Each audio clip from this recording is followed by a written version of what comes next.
there's definitely projects that I'm more excited about, and there's also projects where I'm going to almost, I don't want to say I'm ticking a box because I'm always having fun. We never take on a project that we're not like a little bit excited about, but there are ones that I'm definitely more passionate about than others. Like, how could you not be more excited to go heli skiing in Japan than covering a local throwdown, or even uh, like I enjoy going and doing things for myself a lot more than I do just documenting what other people are doing. I'll say that. Because it comes across in your videos of how much fun you have. You just seem to love life. And I think there was actually one episode I listened to you being interviewed where the title was about how to live a life that you truly love. And I just thought, you are living the awesome life. You are living the life we all want. But what was the appeal about CrossFit? What was it that kind of drew you into it initially? Well, two things. So back in 2000, well, I'll say even earlier, I loved physical fitness and I loved action in movies, right? And the best movies always have an awesome training montage.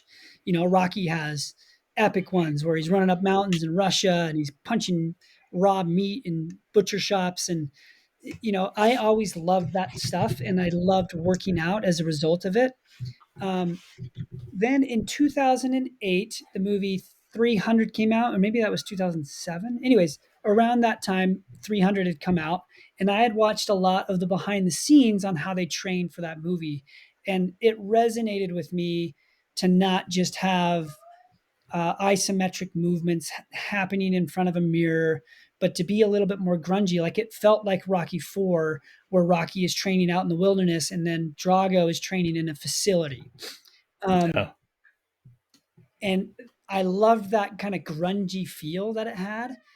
That I understand that that's not for everybody, but I enjoyed it specifically at that time. And I saw a lot of the blogs talking about when they released this video and comments showing the behind the scenes training that Mark Twight put the actors through. And a lot of them just commented, "This looks like CrossFit." And then I didn't really know what that meant. That didn't hit me what that was at that time. Flash forward a few months, my buddy had lost like 40 pounds going to the gym and he looked fantastic. And everyone Awesome. asked him what he was doing.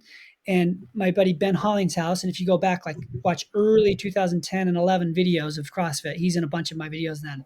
Ben Hollingshouse showed me this little website blog called CrossFit 801, and it had a bunch of workouts in it. It looked like a grungy gym with kettlebells. And I said, that looks like what they did in the movie 300. I want to do that. And so I went with him the next day. He beat me in this workout. He has no right beating me in any physical activity except for maybe a deadlift. And I was pissed. And so from that moment forward, I was just invigorated with, I want to do and be good at this sport. This is for me. I loved playing basketball, but I didn't love, but I enjoyed the running drills just as much as I did the basketball drills. And I enjoyed the, when I played rugby, I enjoyed the training and physical drills almost more than I did the tackling drills and ball drills because I just loved the endorphins that I got from pushing my body in areas that I could. And training was always that for me. And so when I found this and then I found out it had its own sport, not just a way to train, I became infatuated and watched every video that CrossFit ever put out or anybody made online. And just, it was like opening Pandora's box and diving in head first.